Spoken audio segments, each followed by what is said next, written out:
প্রস্তাবিত বাজেটে আয়ের লক্ষ্যমাত্রার চাইতে বরাদ্দ বেশি হওয়ায় এবারও থাকছে বিশাল ঘাটতি। 2,43,000 কোটি টাকার এই ঘাটতি জিডিপির 3.6%, যা পূরণে এবারও ব্যাংক ঋণের উপরই বেশি ভরসা সরকারের।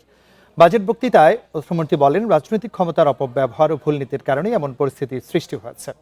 দেড় দশকের বেশি সময় ধরে বাজেট বক্তৃতার শুরুতেই অর্থমন্ত্রী বলেন, গেল আওয়ামী লীগের দেড় দশকে অনিয়ম, দুর্নীতি, অপরিকল্পিত প্রকল্প ও অনিয়ন্ত্রিত ঋণের কারণে দেশের অর্থনীতি চ্যালেঞ্জের মুখে পড়ে।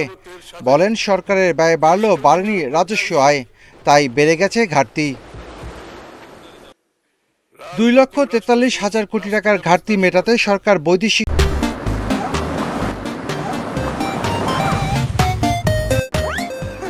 উৎস থেকে 1,16,000 কোটি টাকা ঋণ নেওয়ার পরিকল্পনা করছে। এছাড়া অভ্যন্তরীণ উৎস থেকে 1,27,000 কোটি টাকা সংগ্রহের প্রত্যাশা রয়েছে, যার মধ্যে সরকারি ব্যাংক খাত থেকে ঋণ নিতে চায় 1,12,000 কোটি টাকা।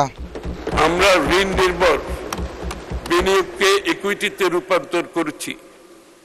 আমাদের লক্ষ্য বর্তমান ঋণ ভিত্তিক অর্থনীতি থেকে দূরে সরে এসে বিনিয়োগ ভিত্তিক অর্থনীতি গড়ে তোলা। দীর্ঘমেয়াদী বিনিয়োগ অর্থায়নের জন্য বন্ড মার্কেট এবং বিকল্প অর্থায়ন ব্যবস্থার উন্নয়ন করা হবে, যাতে ব্যাংক নির্ভর অর্থায়নের উপর চাপ কমে। অর্থমন্ত্রী বলেন, একদিকে চেষ্টা থাকবে অতীতের ঋণ নির্ভরতা কমানোর, অন্যদিকে উদ্যোগ নেওয়া হবে বেসরকারি বিনিয়োগ উৎসাহিত করে কর্মসংস্থান সৃষ্টি করা। ফ্যাসিবাদী সরকারের সময়ে দুর্নীতি ও সংশ্লিষ্ট অপরিকল্পিত প্রকল্প গ্রহণ এবং তার অর্থায়নের জন্য বিপুল পরিমাণে ঋণ গ্রহণ করায় আমাদের ডেট সাস্টেইনেবিলিটি ঝুঁকির মুখে পড়েছে। আমরা বর্তমান মধ্যম মানের ঝুঁকি থেকে নিম্ন ঝুঁকির ঋণ মানে ফিরে আসতে চাই।